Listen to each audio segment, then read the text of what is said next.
Venga vosotros, que yo ya me gano ahí el pan. El agua. ¿Quién abre? Es que lo que pasa es que yo tengo como muchas, ¿no? Pero claro, todo me pilla muy distinto, de alguna forma completamente diferente, pero tampoco me atrevo a decir que sea tan completamente diferente, ¿no? Y esa era un poco estas cuestiones, ¿no? Por un lado, no sé, se me plantean muchas cuestiones, entonces no sé si voy a tener una pregunta o va a ser solo un comentario o no sé, porque en realidad tampoco lo tengo ordenado, pero la primera que me surge es una que además me acordaba de Pedro porque en la primera congreso que yo fui, que tuve, fuimos a comer y no se le ocurre otra cosa que preguntarnos, a todos estábamos estudiantes, después de haber dado, pues eso, un congreso de universos, de creación, de cuánticos y demás, y entonces nos viene a decir, nos pregunta si hemos evolucionado algo. Es decir, nos pregunta, dice, pongamos, por ejemplo, de la época de los griegos, de la filosofía, ¿lo que hemos evolucionado es cuantitativo o cualitativo? Y claro, todos nos quedamos allí, que yo creo que se nos quitaron hasta las ganas de comer y nos quedamos como diciendo, Dios mío. Entonces, quiero decir que quitando un montón de quizá de cosas que evidentemente sí son muy distintas, la pregunta creo que sigue siendo, es decir, ¿hemos evolucionado algo? Por ejemplo, Ana hoy, precisamente yo estábamos con un trabajo, estábamos en esto de la creación del universo de sí mismo, ¿no? Y uno dice, bueno, pues es que esto hace ya no sé cuántos miles de años ya estaban dándole vueltas, ¿no? Uno dice, bueno, sí, ya, pero es que es distinto, es que nosotros ahora lo hacemos de una manera, que no sé qué, etc. ¿Es distinto? Es decir, esa es mi pregunta, que decir, por un lado parecería que sí, pero o sea, la pregunta básicamente es, ¿hemos evolucionado? Si ha sido así, ¿en qué hemos evolucionado? Digamos, quitando toda esta parte cualitativa, y si no es así, si no hemos evolucionado, ¿qué podemos hacer, digamos, desde la perspectiva contemporánea, los cosmólogos, para no repetirnos? Es decir, para no estar dándole vueltas a lo que quiere decir, para hacer algo que no esté hecho. Entonces, quizá esa es la primera pregunta de todo lo que me viene, luego tengo más, ¿no? Pero, ¿hemos evolucionado o no es una cuestión de evolución? Es una cuestión, a lo mejor, de... Yo creo que la respuesta es claramente sí. Hemos evolucionado. Hay algo permanente y es las preguntas. Las preguntas del cómo, cuándo, de dónde, por qué, para qué. Entonces, todas las civilizaciones, culturas se han hecho la pregunta, no solo se han hecho la pregunta, han dado respuesta, no solo han dado una respuesta, sino que muchas han dado una batería de respuestas. Lo sorprendente es que las respuestas a menudo han sido enormemente detalladas, ¿no? Es decir, qué imaginación es lo primero sorprendente, ¿no? Claro, el filósofo se encuentra con esto y dice, ¿qué hacemos con esto? ¿Cómo articulamos esto? Más allá de la pregunta y del deseo de conocerlo. Entonces, claro, como la batería de respuestas es tan amplia, uno puede decir, bueno, se le ocurre lo que se le ocurre a un científico, ya se le ha ocurrido antes a alguien en la historia de la humanidad, ¿no? Bien, como decía Descartes, no hay parida, por gorda que sea, que no se le haya ocurrido a un filósofo alguna vez. Y si hablamos no ya de un filósofo, sino de un texto épico, religioso, literario, pues más todavía, ¿no? Pero alguna acertará. La gran diferencia es que ahora vosotros lo hacéis de otra manera, es decir, lo hacéis con un aparato matemático, con unos instrumentos de observación, como tú decías el otro día, no, las últimas observaciones del universo apuntan en que la geometría es plana y tal y cual. Claro, ahí esa especulación luego tiene que venir refrendada por la predicción matemática y la coherencia del aparato matemático en los experimentos. Aquí no, aquí eso no lo había. Aquí había una observación elemental del discurrir de las estaciones, del orden cósmico, de los ciclos y demás, y con eso se hacía la composición del lugar. Y lo curioso es que con las mismas observaciones el Extremo Oriente y el Oriente Medio llegaron a conclusiones radicalmente distintas. Es decir, que unos piensan en términos de un tiempo cíclico, eterno, y donde hay efectivamente un creador, pero el creador lo único que hace es poner en marcha otra vez, por enésima vez, el proceso, y en cambio en el Oriente Medio se piensa en una creación absoluta y en un final absoluto de la creación, una flecha absoluta del tiempo, en un alfa y en un omega, ¿no? Eso es, por tanto, en Occidente hay historia en un sentido fuerte y en el otro, en el Oriente, siempre todo lo que ocurra ya ocurrió en el pasado. Y además la idea es una idea siempre de degeneración. Las 4 eras son eras que van degenerando desde la edad de oro hasta la edad de la... El Dharma se va degradando, se va gastando, ¿no? Igual que parece, yo no sé ahora que la materia se desgasta. ¿Los protones se desgastan, desaparecen, acaban desintegrando? Pregunto. En teoría, pero el tiempo, está por ver si el tiempo es mayor que la edad del universo, entonces... No se sabe todavía, ¿no? Pero supongamos que se van degradando. Pues igual que se puede suponer que se va degradando, desgastando la materia, se va desgastando el Dharma, la ley cósmica y la ética cósmica. Cuando la degeneración es completa, entonces ya se acabó el ciclo y el huevo tiene que descomponerse y recomponerse, por hacer una recomposición completa. Y cuando ya no vale la recomposición, destrucción total y vuelta a empezar, ¿no? Mientras que en Occidente la idea más bien es de progreso. Bueno, avanzamos hacia la meta final y definitiva y por lo tanto cada vez somos más listos, más potentes, dominamos más la naturaleza y algunos pensarán incluso que hasta más buenos, ¿no? Porque es más difícil pensar.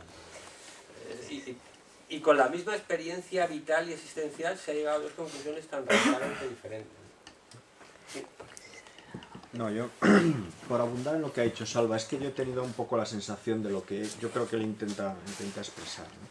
Si se nos viera desde fuera, ¿vale?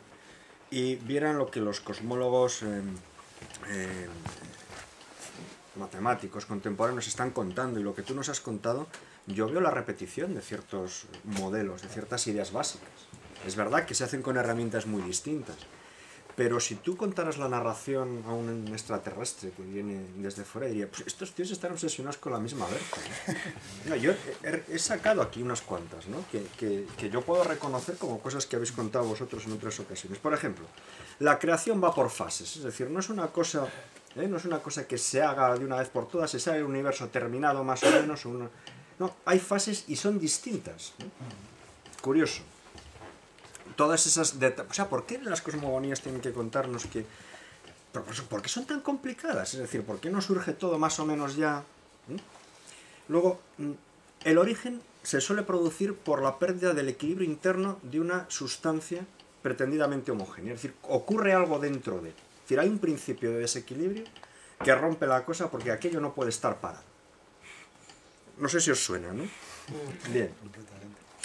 O sea, encima el caos tiene una textura previa. Es decir, vale, sí, es más o menos homogéneo, pero dentro del caos existen como ciertos componentes que ya están latentes, ¿sí? Luego, el estado inicial, ¿vale? Es ininteligible, es decir, tiene una lógica o una matemática o una tal que nosotros no podemos describir completamente, ¿vale? No tenemos un acceso completo. Ciertas condiciones iniciales que puedan responder a leyes que simplemente no están todavía creadas y no son las nuestras. Y luego existe una cosa que es ¿y dónde ocurre todo eso? ¿Eh? Hay una especie de receptáculo, ¿no? Que actúa así como el teatro, ¿no? Bueno, es que vosotros estáis contando lo mismo. Entonces te tienes que creer que no, es que antes se contaba así a voleo y ahora se cuenta bien, ahora se cuenta con las matemáticas, pero si prescindes de ese detalle, la impresión que uno tiene es que seguimos obsesionados por las mismas ideas. Es decir, lo que se nos ocurre una y otra vez es la misma historia y la contamos con herramientas distintas. Esa es la sensación que uno a veces tiene cuando se enfrenta a estas cosas. Cuando uno compara las dos cosas, dice... Yo, por un poco lo mismo, que era un poco la idea que me viene, ¿no? Porque es verdad que está el hecho de la observación, ¿no? Pero a mí sí me da un poco la idea de que hay un cambio de lenguaje y el lenguaje de alguna forma pues puede ser más preciso, más... Bueno, alguien diría exacto, no sé, otro lenguaje.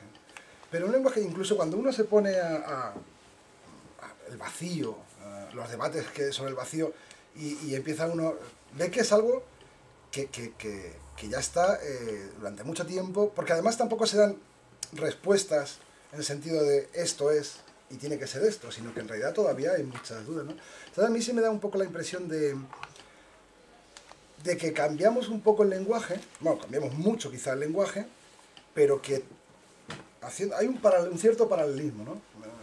Cuando has dicho lo de la observación, bueno, claro, no sé si tampoco si otras culturas era su capacidad de observación justificaba lo que ellos su historia, digamos. Es decir, cuando decían, bueno, esto lo ha creado tal, es porque lo que yo observo cuadra con esa historia. En ese caso, nos ocurre lo mismo, es decir, podemos ver, tenemos otras herramientas, pero cuadra con nuestra historia, ¿no? Y entonces también, no sé si va la pregunta un poco con eso, pero me surgía a mí, cuando hablaba, hay otra diferencia que uno puede pensar, que es decir, bueno, estas cosmogonías son mitológicas en el sentido de que, bueno, está el dios o los dioses, nos están un poco explicando por qué salimos, de dónde salimos, por qué tenemos que aguantar una serie de pesadumbres y una serie de obligaciones que tenemos que hacer, es decir, un poco de consuelo, etc. Y claro, uno puede decir, bueno, no, es que la ciencia ahora ha perdido ese carácter mitológico, pero claro, esa es otra pregunta, ¿no? También un poco aparte de eso de si efectivamente es un cambio de lenguaje, ¿ha perdido esa parte? ¿O la ciencia, desde algún punto de vista, se ha convertido en otra mitología, en otra teología, en otra digamos, divinidad, que ahora parece que si un científico dice algo, hay que creerlo, y es una especie de verdad absoluta, es una especie digamos, de sacerdote? No estamos incluso en ese punto, podríamos caer, si no hemos caído ya, en repetirnos y en convertir la ciencia en una teología, una especie de religión también, con otro lenguaje, otra liturgia, pero que al fin y al cabo caiga otra vez en el mismo error. A eso un poco me refería. ¿Qué podemos aprender para no caer en un poco esos errores? O no, digamos, hay diferencias cualitativas y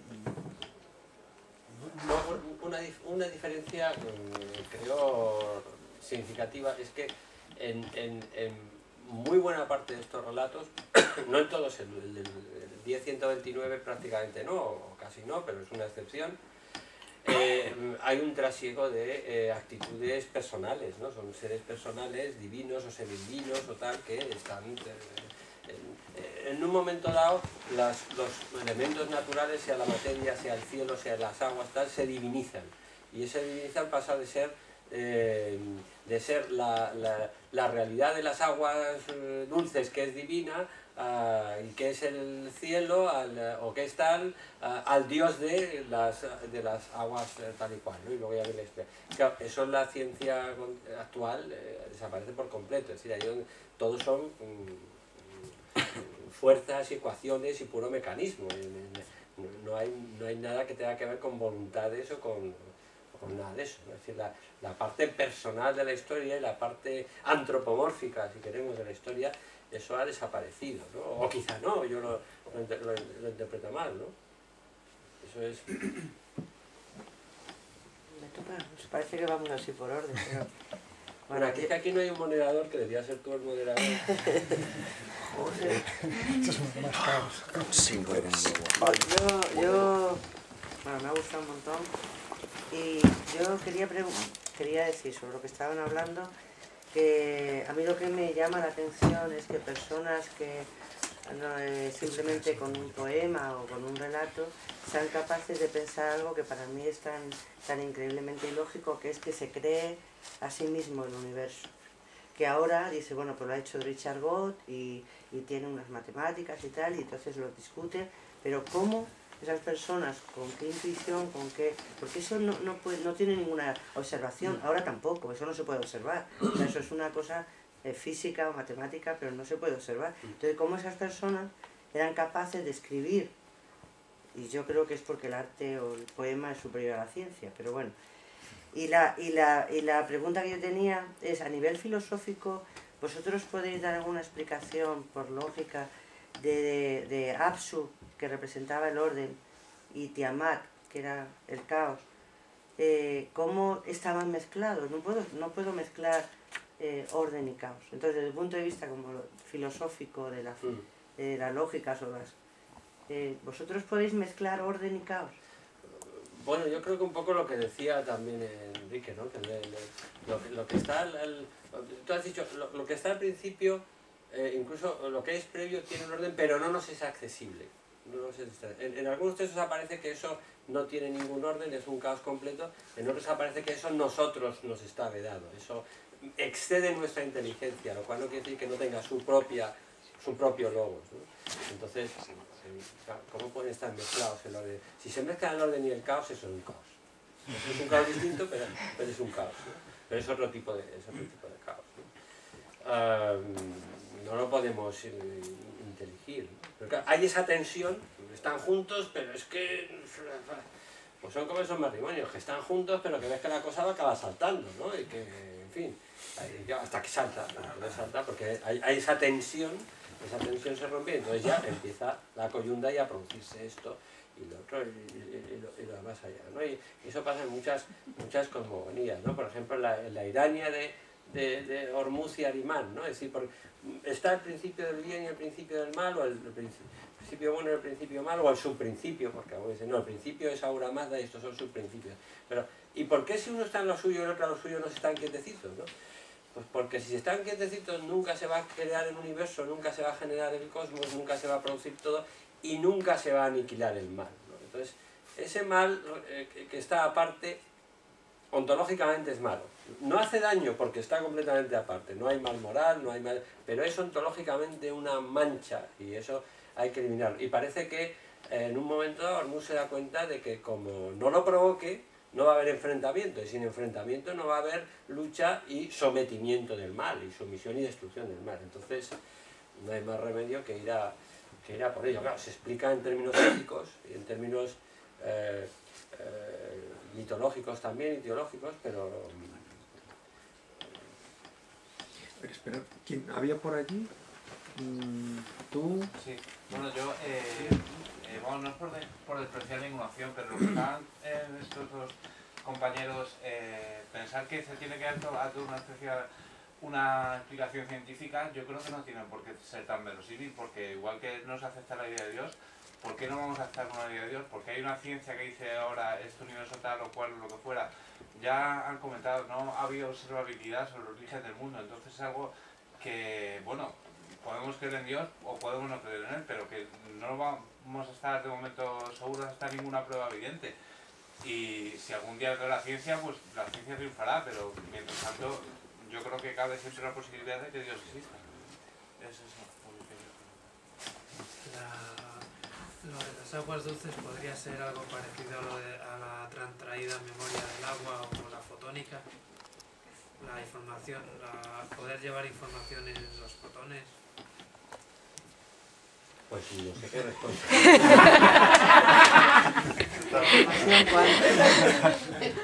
Bueno, igual por aquí los físicos pueden responder. Me has pillado, ¿no? Si estuviéramos en clase te diría, mañana te contesto que ya es la hora. Pero no lo sé, no lo sé.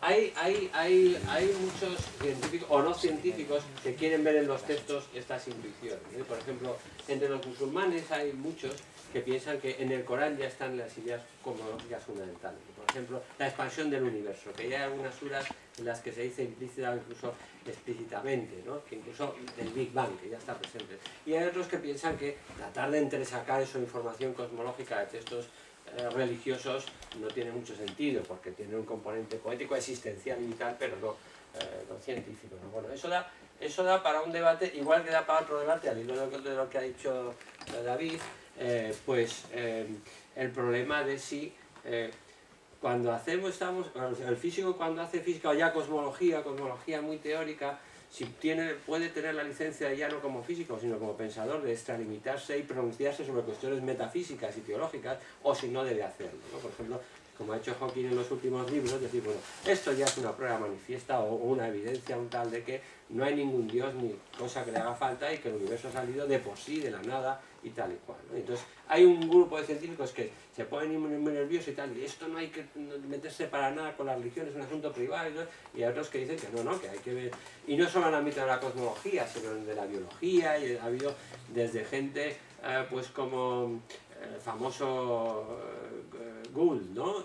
Stephen Jay Gould, de la non-overlapping magisteria, ¿no? Los teólogos a lo suyo y los científicos a lo suyo, y que no se toquen y cada uno tal, hasta los que, pues como Francis Crick, pensaban que no, hay que entablar un combate, y además un combate en ese caso para machacar a la teología, pero otro puede decir, bueno, un combate para rescatar a la teología, ¿no? Pues ahí hay un problema ya de que desborda. Nosotros tenemos experiencias muy peculiares en nuestra universidad, ¿no? De cuando tratamos de invitar a físicos a que nos hablen de esto y quieran dialogar con nosotros de esto, cuando mencionas la palabra Dios o cosas así, uy, lo siento, pero me ha entrado un dolor de estómago y no voy a poder asistir a la tal, y huyen como el diablo, ¿no? Espera, no, espera, es que tenemos más palabras, lo digo porque hay un poquito, es que vamos mal de tiempo. Estaba Valerio, luego estaba Ana, luego estabas tú y luego tú, vale. Me lo has dejado, bueno, en primer lugar, enhorabuena. Escucharte, la verdad es que cada vez que te escucho me entran ganas de volver a ser estudiante. Por eso lo hago muy de tarde en tarde. Ha sido maravilloso, pero realmente yo creo que al presentar esto aquí, después de la reunión después de la perspectiva física de la otra vez, quizás podemos dar una opinión errónea, o al menos desde mi punto de vista, al auditorio más físico, más científico. Y es que podemos dar la idea o la impresión de que esto es filosofía, ¿no? O de que esto es algo así como un antepasado de la filosofía. Mientras que, según mi opinión, la filosofía, si ha avanzado en algo, ¿no? O si ha avanzado la filosofía y la ciencia juntos algo a partir de Grecia hasta hoy, es que ha distinguido muy mucho en la religión un contenido descriptivo, explicativo, de un contenido normativo o moral, si queremos, ¿no? Y mientras que el contenido normativo o moral de la religión pues es digamos, una parcela que nos puede gustar más o menos, pero de la filosofía pues quizás no debería meterse, o sí, pero que es algo distinto. Si hemos llegado, creo, a alguna conclusión, la filosofía con sus herramientas más bien lógicas y conceptuales y la ciencia con sus herramientas experimentales, es que el contenido descriptivo de las religiones, de todas ellas, desde estas que nos parecen tan simpáticas y de hecho son divertidas, etc., hasta otras, y aquí lo decía Enrique, el tema del creacionismo, ¿no? Es decir, cuando estamos en situaciones como que en escuelas de determinados estados americanos se pretende que el creacionismo sea una enseñanza que se enseñe paralelamente, incluso sustituyendo, digamos, la más aceptada desde el punto de vista de la ciencia, pues ahí yo creo que la tarea, la misión de la filosofía y de la ciencia juntas es la de oponer sus armas racionales frente a una concepción que es dogmática. Que es dogmática porque no se apoya en evidencias, no se apoya en nada, sino que se apoya en textos y en autoridades. Entonces, justamente, la ciencia y la filosofía como saberes críticos, lo que tienen el deber es de enjuiciar críticamente estas concepciones del mundo que no se apoyan en nada, sino en la autoridad. Esta es mi visión, que puede ser un poco radical.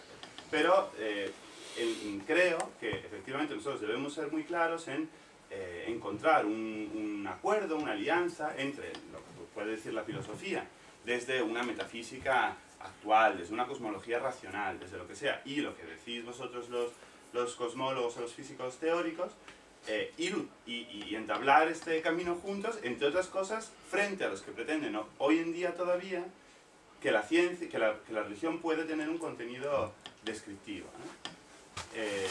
Esta es mi opinión, que puede ser un poco radical. Seamos breves, lo digo sí, ya está, no por ti, es por los siguientes. La respuesta, y que tenemos cuartillo de hora. Puede no ser compartida, pero vamos, quería dejarlo claro porque a mí esto me parece quizás el enemigo común, presentado en sus formas más simpáticas y más antiguas y más bonitas también poéticamente, pero que si las llevamos a lo más cercano, pues a veces resultan inquietantes, creo yo, ¿eh? Pues entonces, Ana. A mí me llama mucho la atención desde la perspectiva occidental, que estamos acostumbrados de que el tiempo va de aquí a aquí y se acaba. Todo eso que has dicho, que en Oriente el tiempo es cíclico. Entonces, cíclico quiere decir que en cada ciclo se repite exactamente la misma historia, o esa historia es modificable, es diferente. Eso depende. Hay veces en las que no se explica si es la misma o no, y hay veces en las que se tematiza que es idéntica, ¿no? Pero normalmente se deja indefinido, ¿no? Son ciclos en los cuales el proceso global es de degeneración y de tal, pero no tiene por qué ser idéntico. O sea, No se dice, normalmente no se dice explícitamente que sea idéntico, o sea, no es lo de Nietzsche de la repetición exacta, ¿no? Sino de... Pero sí comparten que se va degenerando. Sí. Muerte termodinámica moral. Sí. No entropía inversa. Sí. Yo tengo una pregunta a raíz de una clase que dimos con Tudela sobre las leyes, sobre si existían o no existían y sobre la causalidad. Porque bueno, fue una clase donde todo el mundo empezó a pintar en la pizarra símbolos de infinito y en plan, no, lo entiendo todo. Y claro, yo lo que me pregunto es, si el universo se crea a sí mismo, se presupone ya una ley de la causalidad, una ley que en teoría no debería de existir si no hubiera nada. Por lo tanto, parece ser que hay algo, bueno, como que es un debate filosófico, yo es que no entiendo mucho. Pero eso por una parte, luego por otra parte, yo estas cosas que me estáis poniendo aquí, ya van dos, luego yo me voy a lo mejor al bar y lo paso mal. Esto me parece una especie de sadomasoquismo. El que no tiene ni para ir al bar. Claro, claro. Al chino, bueno, luego voy al chino y lo voy a pasar mal, porque esto es como una especie de sadismo contra la muerte. Y claro, te hace enfrentarte contra el universo y esas cosas. No sé qué, al final Hume, Spinoza, gente así que dice, bueno, no pensemos tanto en esto, vamos a irnos de copas. No sé. Vale, contesto muy rápido. Yo, como mi opción personal, no. Si uno, el universo se creó a sí mismo, o Dios, o dos, el Dios se creó a sí mismo y al universo, o tres, todo salió absolutamente porque sí de la nada, en cualquiera de los tres casos, yo renuncio a seguir reflexionando, digo amén, y entonces me convierto a la religión de él, de cualquiera de los tres, que sea la que los físicos nos digan, esta es la buena. O me reservo mío, o lo mío con escepticismo. A partir de ahí yo no lo...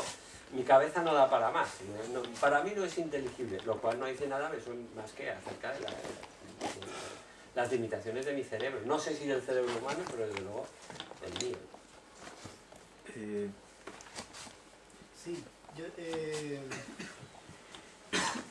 voy a expresar alguna intuición. Yo estoy aquí por accidente.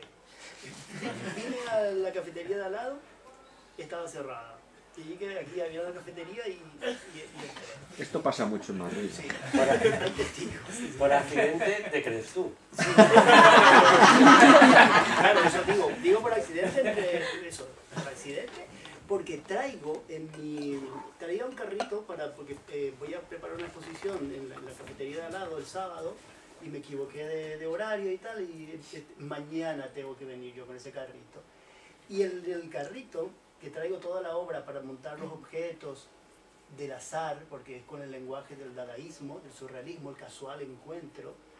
El último objeto que tengo en el carrito es la mitad del globo terráqueo, hueco, de esos de las lámparas, ¿no?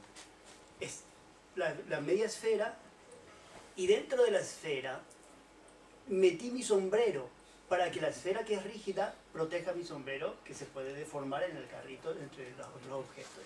Y dentro del sombrero, para que el sombrero tampoco pierda su forma, metí un pañuelo azul. Y con el pañuelo azul, una cinta oscura, esa cinta que se tensa. La tela no es el cielo, el sombrero no es el pensamiento, y la esfera que protege el pensamiento, el lenguaje, la palabra.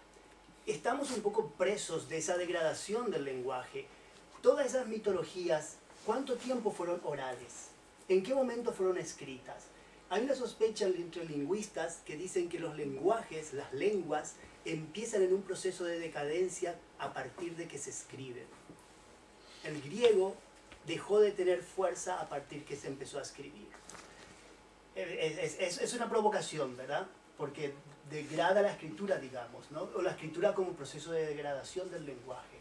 Entonces, cuando traducimos, traducción, tradición, traición, traducimos traicionando, ¿qué realmente dice cuando dice extinción?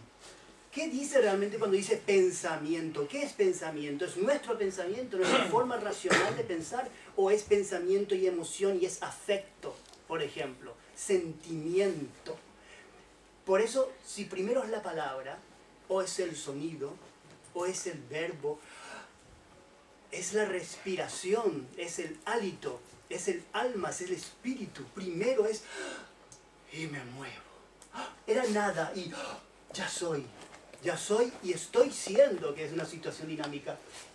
Son cosas que yo intuyo o quiero intuir desde el corazón, porque hoy por casualidad leí el Corán Yo no leo el Corán, jamás leí el Corán, nunca, ni desde la primera página ni a la última. Lo leí por azar, porque tengo el Corán, lo tengo ahí y dije, abro y boom, me encuentro con una situación perdón, que es, a la adversidad hay que sonreírle, decía. Y ese texto estaba tan impregnado de amor y de bondad y de generosidad que dije, no puede ser el Corán el motivo de crímenes y no puede, esta página atraviesa todo el texto y me confirma que este texto está inspirado en el amor. Diga lo que se diga, que se interprete como se interprete y se traduzca como sea, la guerra santa y tal. Es amor lo que hay en el Corán, como hay amor en todos esos textos. Una mente inspiró todos esos textos. Y todo este tiempo de traición al lenguaje, todo este tiempo de degradación de nuestras palabras, aún no le han quitado la luz a esos textos. Esos textos siguen inspirando. Y entonces cuando yo digo es emoción y es azar y es gusto, la geometría es emoción, la matemática es emoción, la ciencia es emoción. El problema, decía en el Corán, es juzgar por lo que se ve. Se tiene que sentir.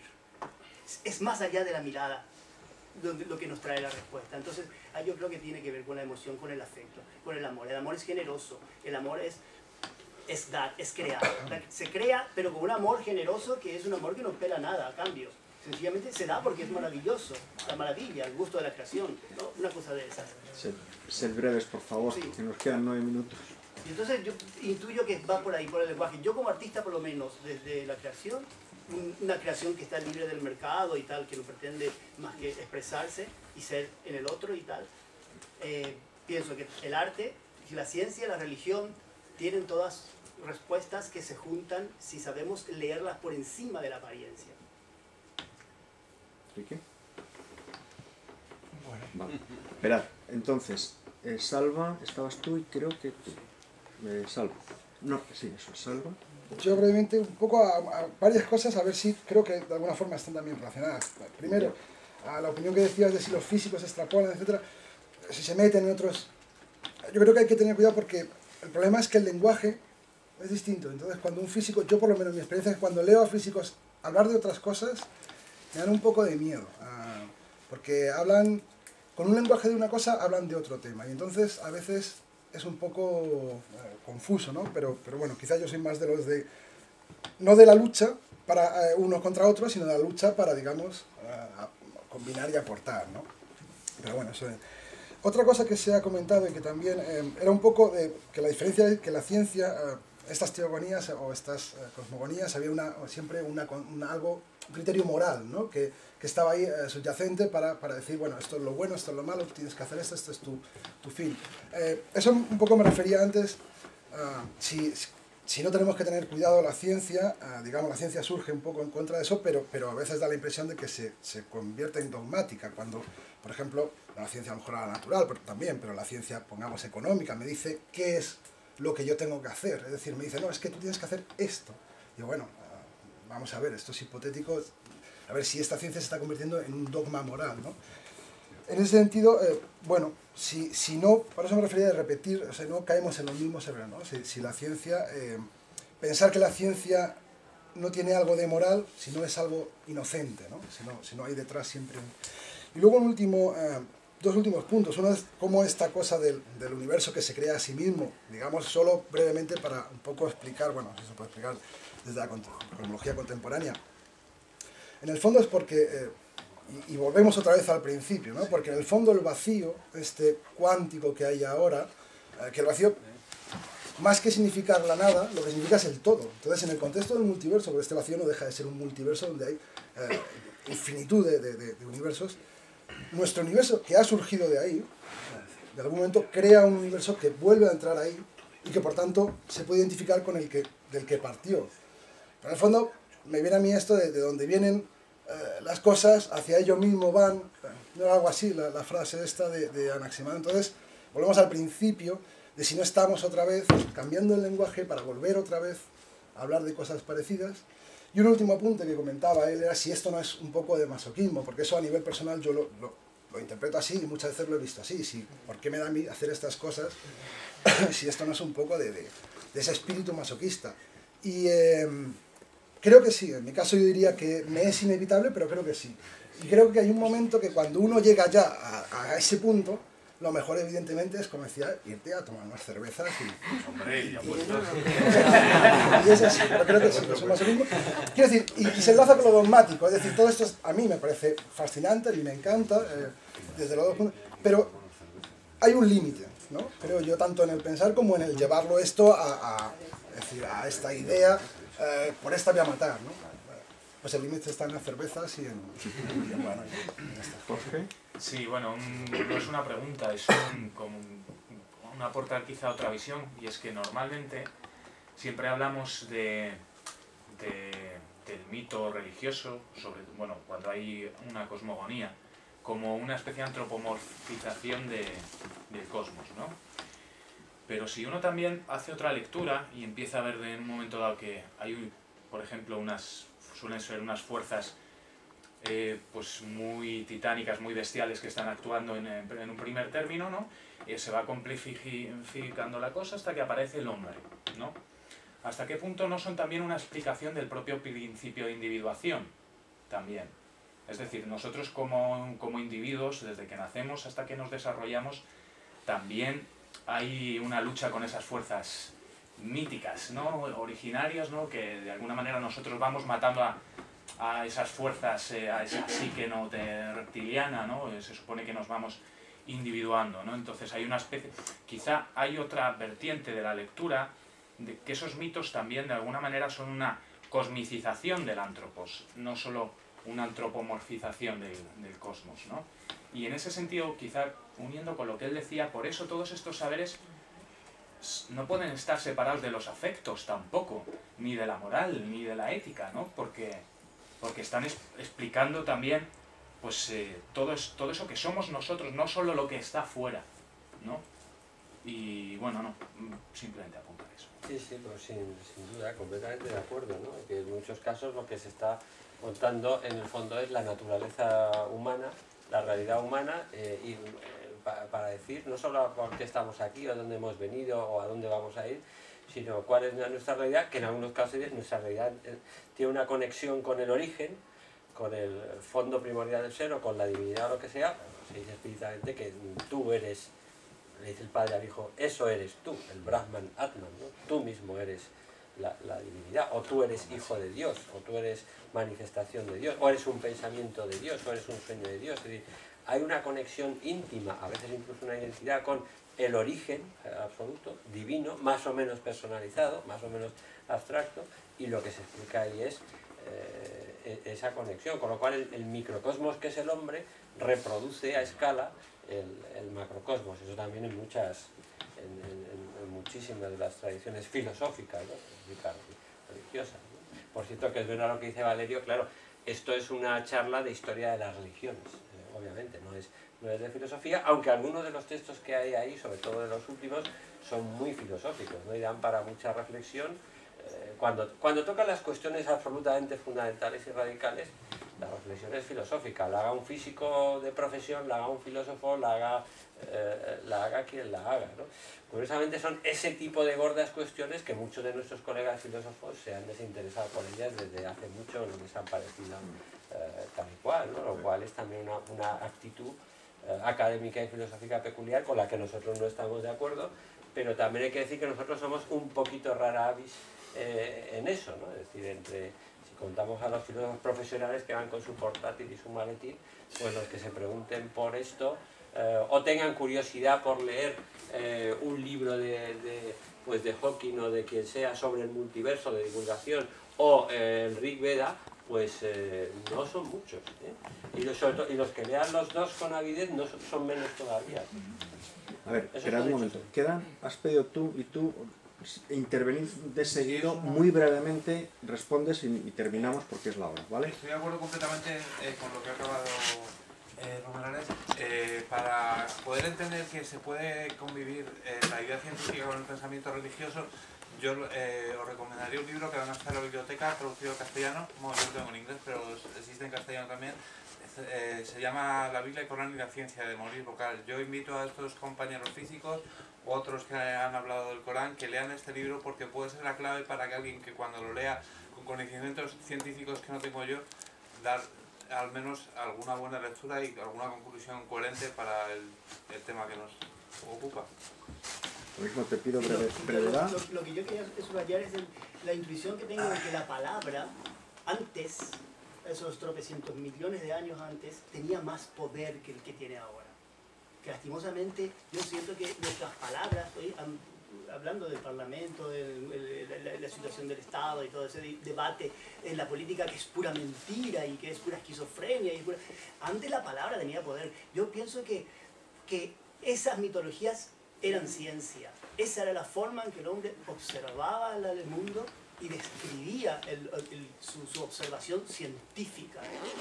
Y entonces aparecía ahí el ser, el yo, la poesía. Todo era una misma cosa. No había una separación que poesía es menos que ciencia, ciencia es menos que religión, religión es una... Era todo grandemente importante, todo era lo mismo. Y eso se encuentra todavía en las culturas primitivas, que llamamos primitivas, ¿no? Que una palabra para ellos es algo sagrado. Como dijo Juan al principio del Evangelio, ¿no? En el principio fue la palabra. Lo que pasa es que el principio queda ya muy lejos. Y para terminar, nomás un detalle. No hay que banalizar ese tema de no nos comamos el coco, vamos a tomar una copa. La copa, es medio cosmos. Y si está llena, hay que vaciarla. Si está vacía, hay que llenarla. Bueno, pues muchas gracias.